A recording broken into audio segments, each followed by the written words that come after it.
Jeeva today பார்வையாளர்களுக்கு வணக்கம். இன்றைய நேர்காணலில் ஓய்வு பெற்ற ஐஏஎஸ் அதிகாரி, அரசியல் திறனாய்வாளர் பாலச்சந்திரன் அவர்கள். சார் வணக்கம். சார் வணக்கம். ஜீவா வணக்கம்.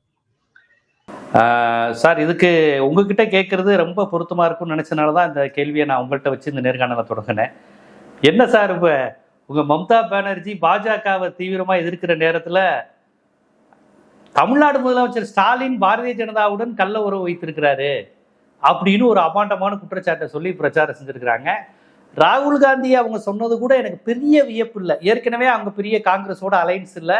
இந்த மாதிரியான விமர்சனங்களை அவங்க வச்சிருக்கிறாங்க. மற்ற காங்கிரஸ் சிபிஎம் இந்த அம்மா தான் பிஜேபி, இந்த அம்மா பிஜேபி ஆட்டிடியூடுன்னு சிபிஎம் வச்சதெல்லாம் நம்ம பல முறை கேட்டிருக்கோம்.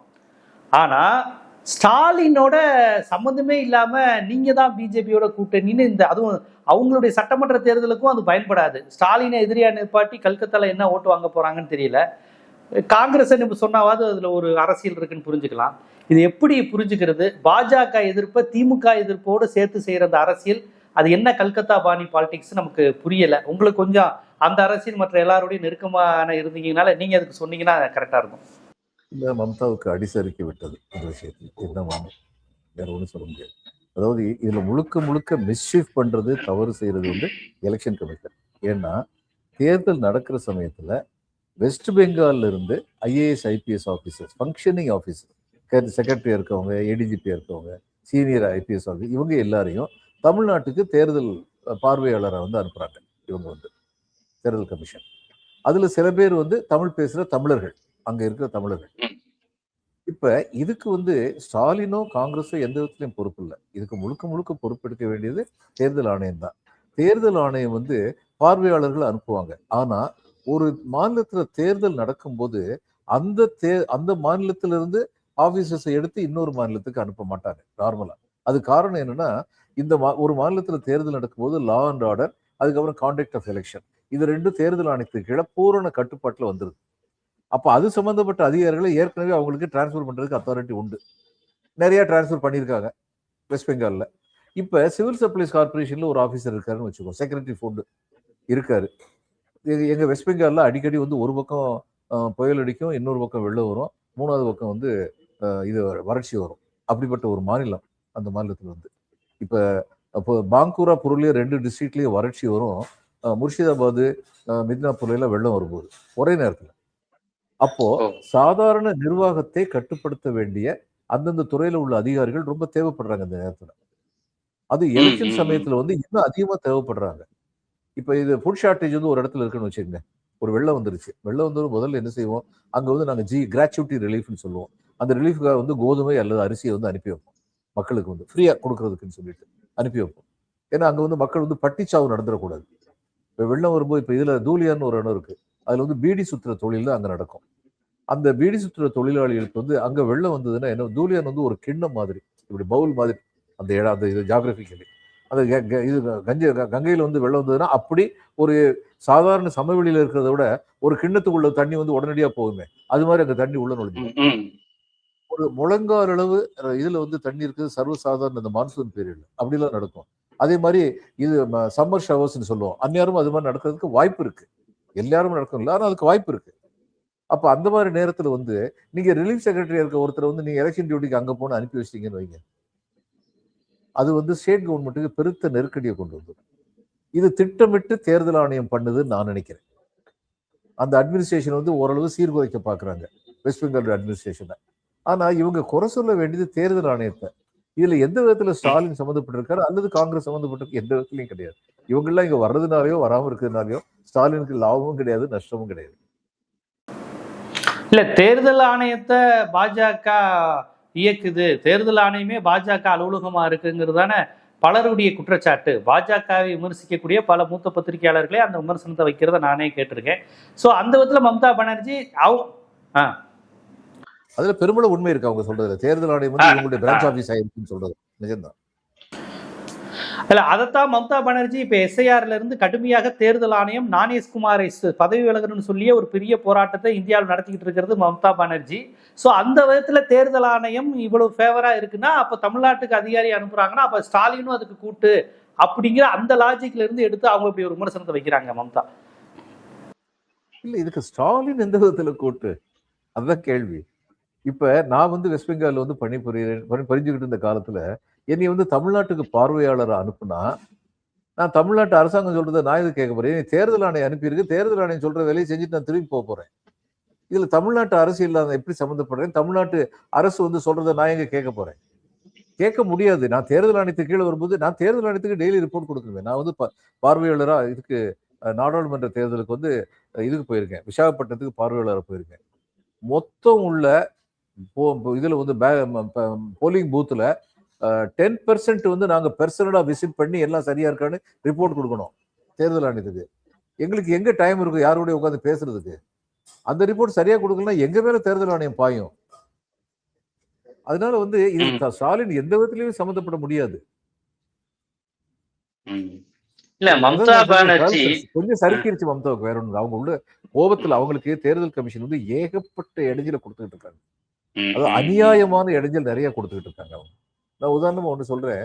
இந்த இதுக்கு ஐடென்டிட்டி சர்டிபிகேட் இருக்குல்ல, இப்ப நீங்க இது ஆதார் கார்டு வச்சிருப்பீங்க, பாஸ்போர்ட் வச்சிருப்பீங்க, இது மாதிரி எல்லாம் ஒருத்தருடைய ஏஜ் வெரிஃபிகேஷன், அடுத்து அவருடைய அட்ரஸ், ஐடென்டிட்டி இதெல்லாம் சரி பண்றதுக்கு இந்த ஸ்கூல் சர்டிபிகேட் வந்து ஏற்றுக்கொள்ளப்படத்தக்கது அப்படின்னு தேர்தல் கமிஷன் சொல்லியிருக்கு. எந்த ஸ்கூல் சர்டிபிகேட் ஏற்றுக்கொள்ளப்படத்தக்கதான்? சிபிஎஸ்இ போர்டு சர்டிபிகேட் கொடுக்குறாங்கல்ல, அது ஏற்றுக்கொள்ளப்படத்தக்கதான். இது ஸ்டேட் கவர்மெண்ட்டுடைய போர்டு கொடுக்குறாங்க சர்டிபிகேட், அதை ஏற்றுக்க மாட்டாங்களாம். இதுல ஏதாவது நியாயம் இருக்கா? அப்படிலாம் பண்றாங்க, தேவையில்லாம பண்றாங்க.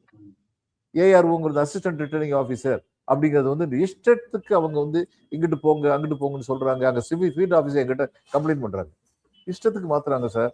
இன்னைக்கு ஒருத்தர் வைக்கிறது, நாளைக்கு அவர் வேணான்னு சொல்றது, இது மாதிரி எல்லாம் எதுலையுமே லாஜிக் இல்லை பண்ணிக்கிட்டு இருக்காங்க. ஆனா தேர்தல் ஆணையத்துக்கு கீழே இப்ப நாங்க வேலை பார்க்கிறோம். இப்ப முக்கியமான விஷயம் என்னன்னா, தேர்தல் ஆணையத்துக்கு கீழே நான் மாவட்ட ஆட்சியரா மாவட்ட தேர்தல் அதிகாரி இருந்தேன்னா, தேர்தல் ஆணையம் சொல்லுகின்ற கட்டளைகளை ஏற்று நடக்க வேண்டியதுதான் என்னுடைய பொறுப்பு. அது சட்டத்துக்கு விரோதமா இருந்ததுன்னா நான் வந்து சொல்லலாம், அந்த இதுக்கு கீழ்ப்படியாம இருக்கலாம், அவங்களுடைய கட்டளைக்கு கீழ். ஏன்னா நம்ம எல்லோருமே வந்து அரசியல் சட்டம் ஒண்ணுதான் நம்முடைய முதலாளி, வேற யாரும் கிடையாது. எஜமானம் தான் அரசியல் சட்டம் தான். அது சொல்றபடி இவங்க உத்தரவு போடுற வரைக்கும் தான் கேட்கணும். அது ஸ்டேட் கவர்மெண்டா இருக்கட்டும், சென்ட்ரல் கவர்மெண்டா இருக்கட்டும், தேர்தல் கமிஷனா இருக்கட்டும், யாரா இருந்தாலும் சரி. அப்போ ஆனா நாங்க தேர்தல் கமிஷனுக்கு அட்வைஸ் பண்ண முடியாது. நீ அதை போட்டு இதை போட்டு நாங்க சொல்ல முடியாது. அவங்க தான் அந்த முடிவு எடுப்பாங்க. அந்த முடிவு வந்து நாங்க வந்து இம்ப்ளிமெண்ட் பண்ணணும். இப்ப இவங்க வந்து சிபிஎஸ்இ போர்டை நாங்க ஏத்துக்குவோம், ஸ்கூல் போர்டை ஏத்துக்காதீங்கன்னு சொன்னா நாங்க ஸ்கூல் போர்டை ஏத்துக்காம தான் இருக்க முடியுமே ஒழிய, சார் இது என்ன சார் நியாயம் நாங்க கேட்க முடியாது. அப்போ இந்த மாதிரி தேர்தல் ஆணையம் பல பிரச்சனைகளை வந்து ஸ்டேட் கவர்மெண்ட் கொடுத்துக்கிட்டு இருக்காங்க. அந்த ஆத்திரத்துல இவங்க கொஞ்சம் தடுமாறி ஸ்டாலினையும் இத்தனைக்கும் ஸ்டாலின் வந்து அவங்களை ரொம்ப மரியாதையா நடத்துறவர். அவங்களும் ஸ்டாலின் மேல ரொம்ப மரியாதையா பிரிய பார்த்தவங்க. தீதின்னு சொல்லி கூப்பிடுவாரு. மம்தா தி அப்படின்னு சொல்லி கூப்பிட்டா சகோதரி அப்படின்னு சொல்லி அர்த்தம். மூத்த சகோதரின்னு அர்த்தம். தீதிங்கிறது அக்காங்கிற அர்த்தத்துல. அது பெங்கால்ல வந்து ரொம்ப மரியாதைங்கிறது. ஒரு குடும்ப பெண்மணிட்டு வந்து நம்ம போய் அவங்கள்ட்ட வந்து தீதின்னு சொல்லி கூப்பிட்டோம்னா அது அவங்களுக்கு கொடுக்குற மிகப்பெரிய கௌரவம். அதனால இதுல எதுனா பாவம் அவங்களுக்கு வந்து குழம்பி போயிருக்காங்க, அந்த நேரத்தில் இதை சொல்லிட்டாங்கிறத தவிர வேற ஒன்றும் சொல்றதுக்கு இல்லை. இல்ல இப்ப மீண்டும் மீண்டும் பாருங்க, இப்ப இந்த இந்தியா கூட்டணிங்கிற கான்செப்டே ரொம்ப ஒரு காமெடியா இருக்கு. எனக்கு தெரிஞ்ச அந்த கூட்டணி உருவான காலத்துல வந்து உங்கள்கிட்ட நேர்காணல் எடுக்கிறேன். அந்த ஃபர்ஸ்ட் பெங்களூர் மீட்டிங் போயிட்டப்போ உங்கள்கிட்ட எடுத்தேன். நிதிஷ்குமார் விலகினப்போ உங்கள்கிட்ட எடுத்த நினைவு இருக்கு. டெல்லியில ஒரு மீட்டிங் போட்டாங்க, அப்போ ஒன்று எடுத்தோம்.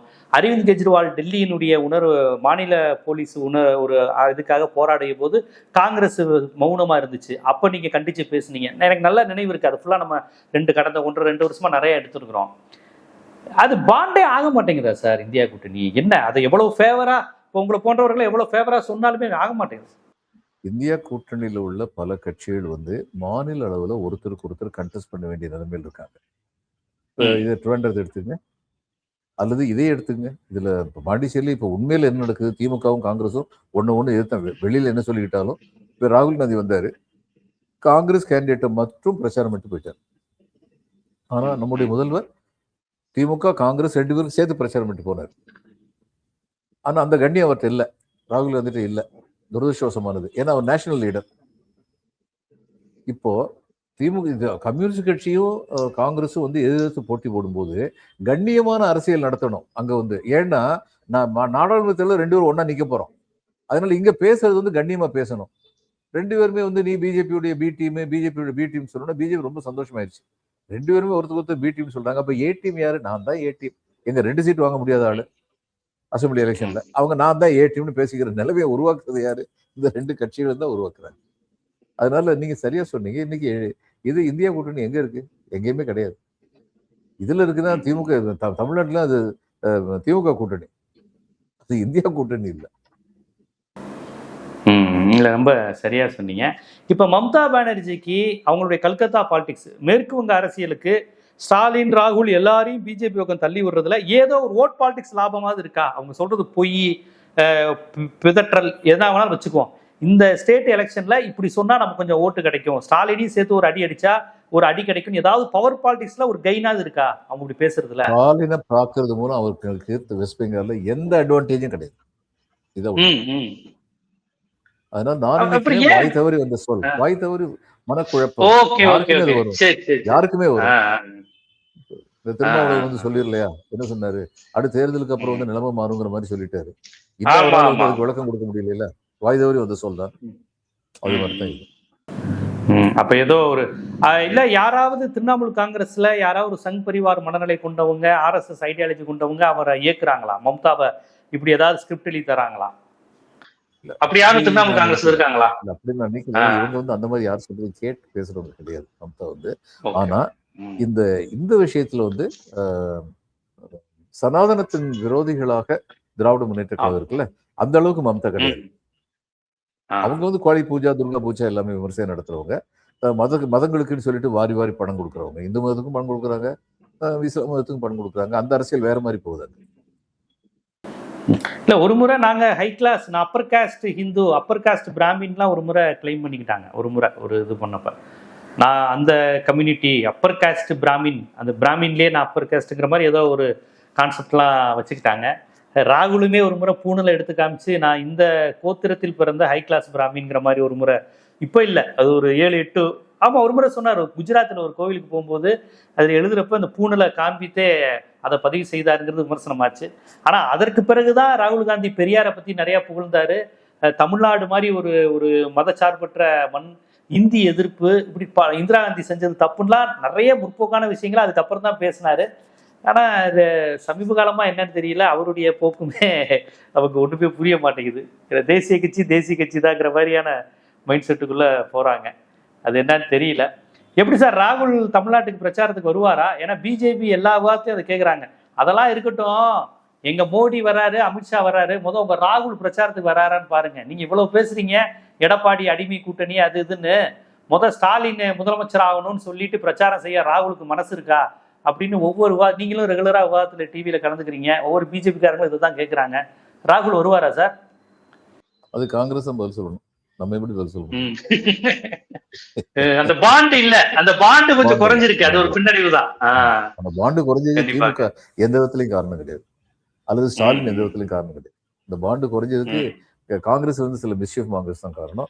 அவர்களுடைய சொல்ல வந்து இவர் கேட்டதா செவிமடுத்தது தான் காரணம். கண்டிப்பா. ரொம்ப இந்த பிரச்சனை ராகுல் மம்தா இதை எப்படி புரிந்து கொள்வது? இந்த இந்தியாங்கிற அமைப்புல திமுக கூட்டணி, இந்தியா கூட்டணி தமிழ்நாட்டில் மட்டும்தான் இருக்கு, ஏன் பிற மாநிலங்களில் இல்லைங்கிறத ரொம்ப விரிவா சொன்னீங்க. உங்களுடைய நேரம் ஒதுக்கி உங்கள் கருத்துக்களை பதிவு செய்ததுக்கு மிக்க நன்றி.